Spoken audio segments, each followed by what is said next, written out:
Before working Homicide and Clint Eastwood's somber 2003 adaptation of the Dennis Lehane novel of the same name, Laurence Fishburne plays an undercover narcotics officer in Bill Duke's sophomore theatrical effort after the gangster caper a rage in Harlem, a loose adaptation of the Chester Himes novel of the same name, which garnered a 5-minute standing ovation at the Cannes Film Festival and nominated the prestigious Palme d'Or Award.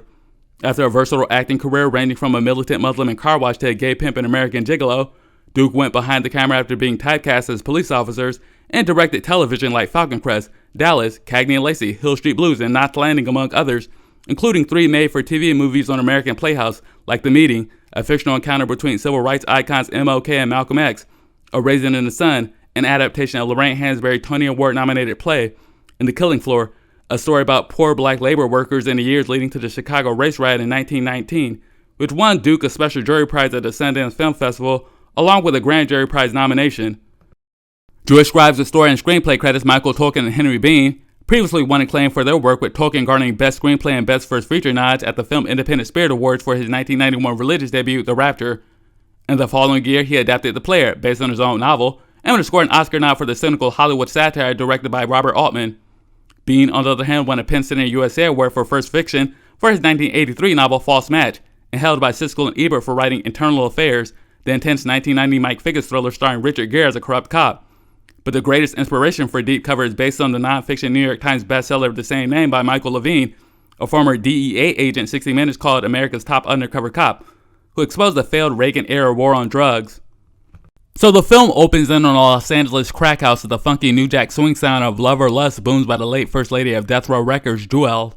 Subsequently, we flash back a couple decades during the Yuletide season in 1972 Cleveland, Ohio. Fishburne's Russell Stevens narrates that Daddy was a dope fiend who got into the Christmas spirit, pulling an armed liquor store robbery to stuff his stocking. But the Grinch who jacked Christmas is sent to a different world as he's stuffed with lead for being naughty instead of nice. And that's the end of Frosty the Broke Man. Present day in Cincinnati, 3 boys in black and blue are interviewed by DEA agent Gerald Carver, a small man with huge balls who asks them the difference between a black man and a nigger. Clifton Powell is left baffled, another goes ballistic, and the last, played by Morpheus, is brilliant as he cleverly solves Discount Agent Smith's racist riddle, and Carver assigns Officer Stevens to infiltrate the seedy Los Angeles underworld as street pharmacist John Hull. Stevens, a teetotaling Boy Scout initially reluctant to narc, is coaxed into going undercover after Carver has godlike knowledge of Black Frost going out cold, as well as the fact that Stevens profiles like a crook anyway. Have you ever taken a look at your psychological profile? You know you score almost exactly like a criminal? A fortnight later in the City of Angels, Stevens rents a room under his alias, John Hull, and meets his neighbors Belinda, your typical strong, independent single mother, fucking tell me how to take care of my fucking kid, and her neglected but well-nourished Nino, James. I had ding-dongs. Going from a dysfunctional family to organized crime, Agent Alfred E. Newman gives Cowboy Curtis a crash course on street pharmaceuticals and the Hefe's moving weight to the States, something a younger and wiser Fishburne taught us earlier. But we are not the people who are flying and floating that shit in here. And one of the first essays we hear about flying and floating that stuff into the States is Felix Barbosa, played by Julio from Sanford and Son. But unlike that affable Puerto Rican, this Latino exploits blacks and acts as underboss to drug trafficker Anton Gallegos, the #1 West Coast importer and nephew to Hector Guzman, a corrupt Latin American diplomat on top of the narco hierarchy, whom Carver considers untouchable. Unlike this guy. Anyway, Hull blends in well with the street entrepreneurs as we're introduced to several characters, such as Taft, played by Prince's crazy-ass father in Purple Rain, Eddie, Barbosa's flunky, played by the simpleton who burned down Sal's Pizzeria and Do the Right Thing, and Ivy, a swole Winston Zedmore-looking brother who's very territorial about dealers slanging rock on his block.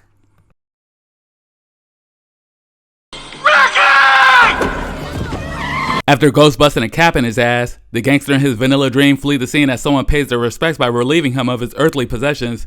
But Slimy Smiley offers his condolences by pouring one for the fallen homie before entering the high life of our opening sequence. But after Eddie smokes rock, he'd find that one of his blocks is hot, and the boneheaded Redbone is busted for holding by Taft and his partner Hernandez. But fearing he might do the wrong thing and squill like Henry Hill, Barbosa talks to Eddie's supplier, David Jason, played by the third best actor in Independence Day. Anyway, the Jewish family man is informed about the arrest and ponders Eddie's retirement. But to make amends for his sins, Eddie sets up Hole in another bus, and a Purple Rain Pappy is at it yet again, using excessive force while calling the Mola Judas in the process, which he is, but not for the reasons he thinks. Anyway, the Black Messiah interrogates the crack rock cop about poisoning his beautiful black people and gives him a prayer book for atonement. But Narco Popo laughs in the face of divinity while tossing the holy scripture like trash. You are a heathen! That's what you are, a heathen! Hole would have his day in court, but finds himself with a crooked Jewish lawyer named David like Carlito Brigante and is released back into the streets, which becomes a cause of alarm for the junkie flunky as Barbosa grills Eddie like carne asada and puts his loyalty to the test. But the heat gets too hot for the spaz and the dork sticks a fork in his boss, which of course sticks a fork in Eddie as Barbosa treats the puto like a piñata, making the lackey a literal crackhead to the horror of Jason, Hole, and Cheswick from One Flew Over the Cuckoo's Nest, who winces and urges Barbosa to stop, but regardless of his pleading, the damage is already done, and Ed's now smoking that great crack pipe in the sky. Get this piece of shit coward out of here. After ending Eddie, Barbosa suggests that David should delete somebody someday, which will later be hysterically ironic. But in the meantime, the shicey lawyer has ambitions of his own, selling designer drugs and becoming self-made. With Eddie behind the 8-ball, Hole takes his place and Stevens reports back to Carver, who gives him the blessing of serving his community. Selling that crack rock and shit. But street turf is competitive as Black Terminator bickers with Bijou, a strong independent single mother in these streets. But Hole puts on his cape and snatches up the ponytail perpetrator before standing off between Ivy and his wifey. But Schwartz and Negro calms his snow bunny down before vowing to return with a bang as he and his vanilla queen drive off into the night. But as Ivy plays in the snow, Chocolate seems more appealing to Hole as he's introduced to Betty, played by Victoria Dillard, whom Fishburne actually dated for a few years. Black love. Anyway, Black Queen Betty turns out to be Trap Queen Betty as she launders drug money through a shady art dealership for the cartel. David and Black Betty would unwind with white lines, but John declines, much to the dismay of bougie Black Betty who has her reservations about Mr. Hole. But David defends his former client while referencing Tony Montana amid off-color remarks about black people and jungle animals, which nearly leads to blows before Black Betty eases the racial tension. You need to cool that shit out! As cooler heads prevail between Hole and David, Stevens is back into the concrete jungle chilling with his yappy chihuahua who thinks she can stomp with the big boys without any repercussions. I'm fucked! Somebody done told you wrong. After deleting Woman and Child, Ivy must face off man-to-man with Hole as he seeks street justice before becoming like Ricky Jr. in this Fly Girl reject. So Stevens taps into his Apocalypse Now tactics and must exterminate with extreme prejudice. So the adversaries meet in the restroom and Ivy barks out expletives, sexually harasses him, and even marks his territory. But shortly after being pissed on, Ivy is pissed off, and that's when things pop off, twice in the Gangster #1, which marks the second time Stevens would hear another dying black man's last words due to gun violence. Can we all get along? After Ivy's termination, Stevens shoots his way to the fast track and becomes one step closer to Anton Gallegos, much to the oblige of Carver. Their only snag is David's business venture, which puts them in a precarious predicament as Barbosa scoffs at the shady lawyer's ambitions and publicly emasculates him, much to the chagrin of Hull and Cheswick. Belittled and berated, David must live up to his namesake and take out a Goliath like Barbosa, who turns out to be working with Taz's dirty partner Hernandez, who's offered to lock up Black Love and hatch up a final solution for David. He's gotta go! But not on Stevens' watch, as he has the inside scoop on Barbosa's betrayal and discovers a wire on the informant. The cocksucker tipped off the cops. The sting is botched, and so is Hernandez's aim as he swipes a sniper rifle and ends up shooting Barbosa's goon Chino instead, which isn't a huge loss to be honest. I mean, what kind of muscle lets his boss get stabbed by a peon like Eddie on his watch anyway? Also, for a presumed killer, he shows very little action and comes off as more of a novice than Stevens. Seriously, Ivy's girlfriend shown more initiative as an enforcer in her brief appearance than this clown. Just terrible and one of the most worthless henchmen to grace the screen. Fuck him. And very soon to join Chino will be blabbering Barbosa as they get into a high-speed police chase. With the tables turned, David regains his machismo and proves he has matzo balls after all. Large. Huge. Colossal. Mega. Hull and Black Betty protest, but David becomes as vengeful as the Jew of Malta during a hot pursuit as he wounds the underboss and forces him to exit the moving vehicle. Get the fuck out! And is bye-bye Barbosa as he's shot in the culo and flattened like a tortilla in hilarious irony. You ought to kill a man someday, David. The trio eludes capture as the worst night becomes the greatest night of David's life as he finally restores his manhood after their LA death race. You got the juice now, man. But not everybody's feeling the roadkill thrill as Black Betty decides to call curtains on her illicit career when things get a little too real. Mad real.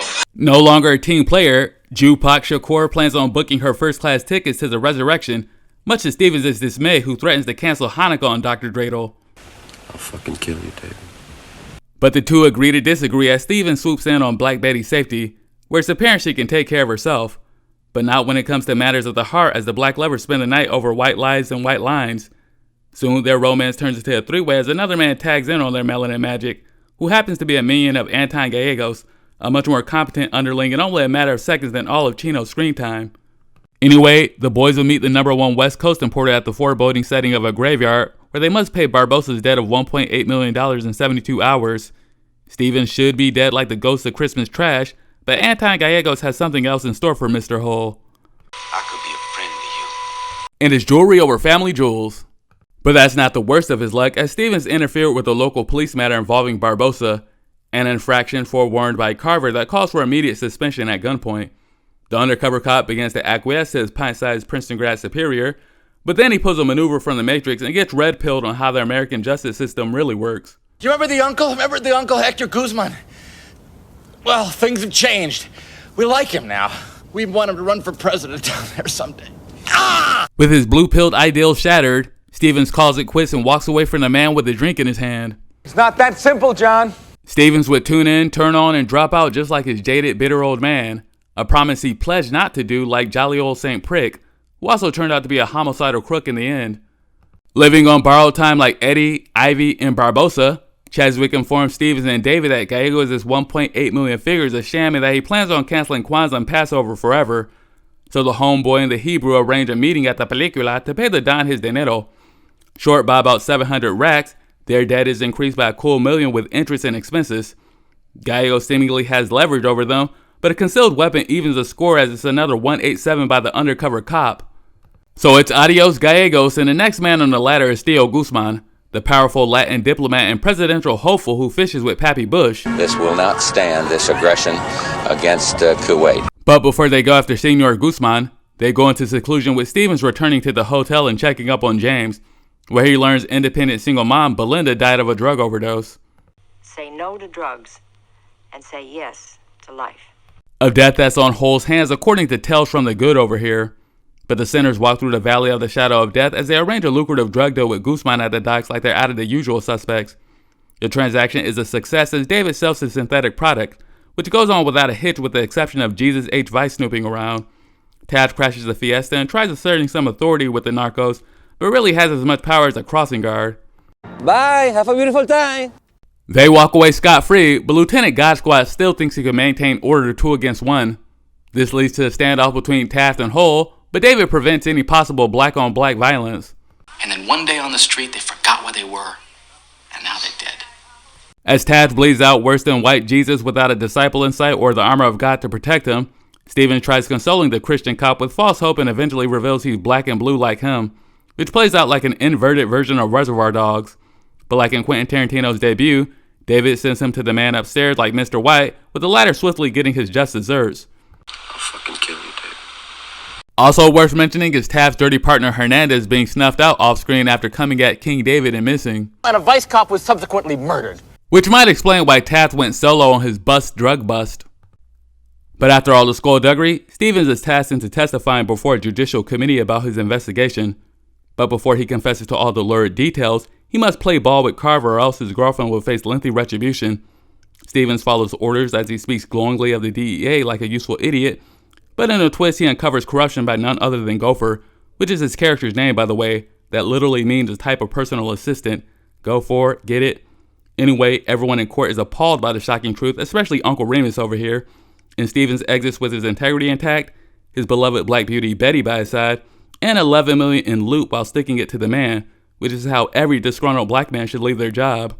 Hell yeah, nigga. And the movie ends with Stevens grieving the loss of Belinda alongside James, the surrogate son he likely identifies with, as both are children of irresponsible users whose lives were tragically cut short.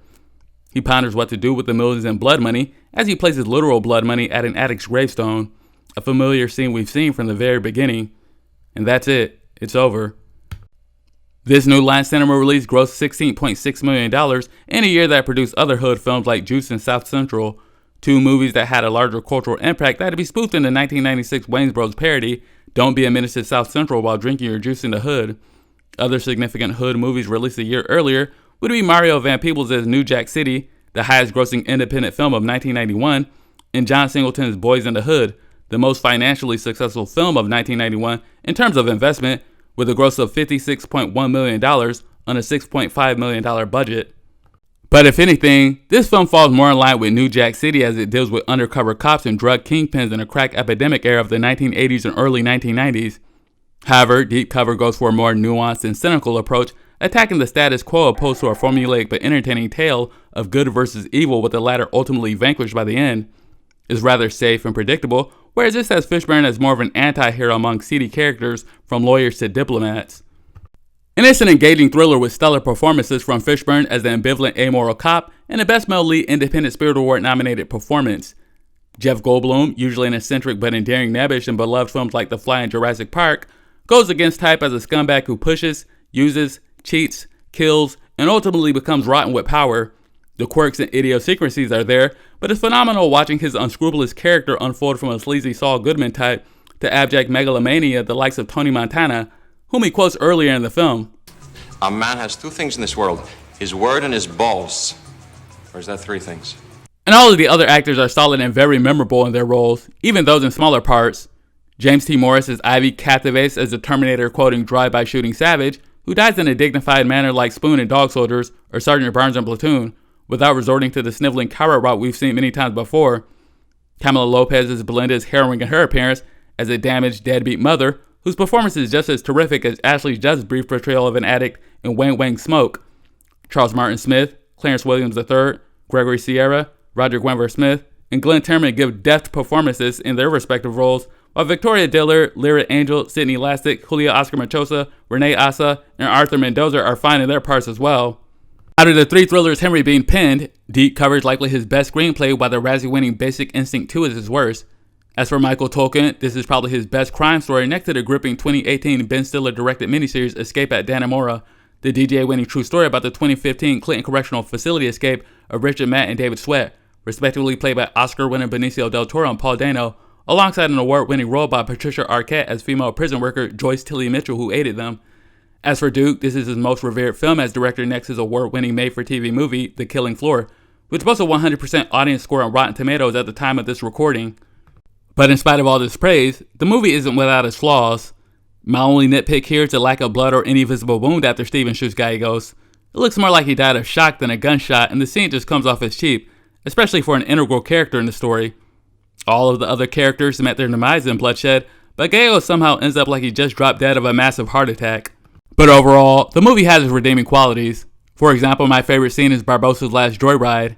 The high-speed chase is enthralling and hysterical as Goldblum deteriorates into sheer lunacy and maniacally relishes in sweet revenge. Then we'll have barbecue jumbo shrimp!